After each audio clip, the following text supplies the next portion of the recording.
Bonjour à toutes et à tous, bienvenue dans ce 12e numéro d'Infomag. Vendredi, nous avons appris avec tristesse le décès de Simone Veil qui, malgré une vie difficile, a fait beaucoup de choses, notamment pour la santé, les femmes et l'Europe.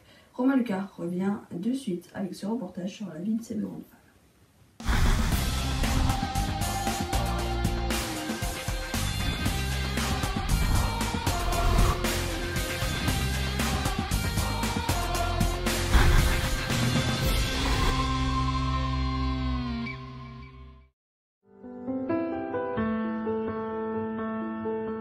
La vie de Simone Veil commence le 13 juillet 1927 à Nice. Elle naît dans une famille juive plutôt aisée, la famille Jacob.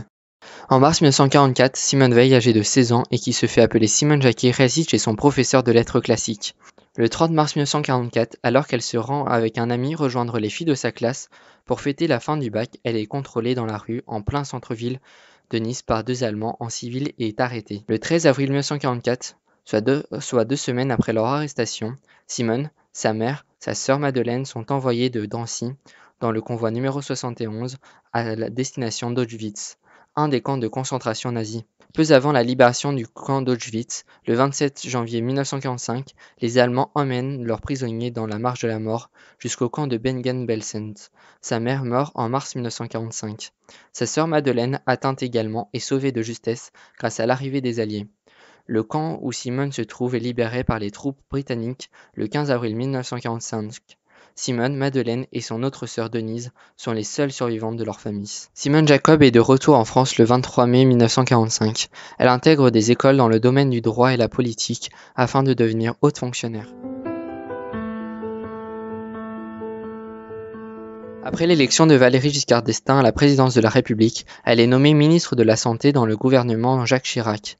Elle est chargée de représenter au Parlement le projet de loi sur l'interruption volontaire de grossesse, IVG, qui dépénalise l'avortement. Ce combat lui vaut des attaques et des menaces de la part de l'extrême droite et d'une partie de la droite parlementaire. Je voudrais tout d'abord vous faire partager une conviction de femme. Je m'excuse de le faire devant cette assemblée presque exclusivement composée d'hommes. Aucune femme ne recourt de gaieté de cœur à l'avortement. Il suffit d'écouter les femmes. C'est toujours un drame. Le texte est finalement adopté à l'Assemblée nationale le 29 novembre 1974.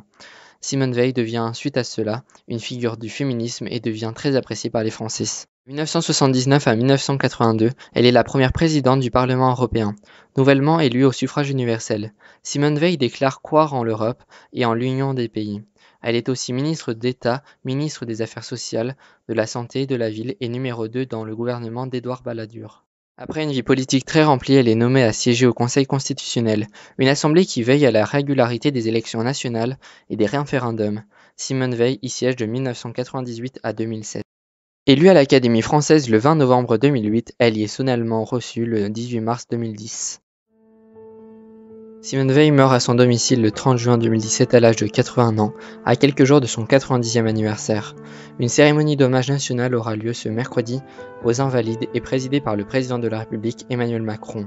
Aujourd'hui, Simone Veil reste une icône de la lutte pour les droits des femmes en France et est considérée comme l'une des architectes de la réconciliation franco-allemande et de la construction européenne.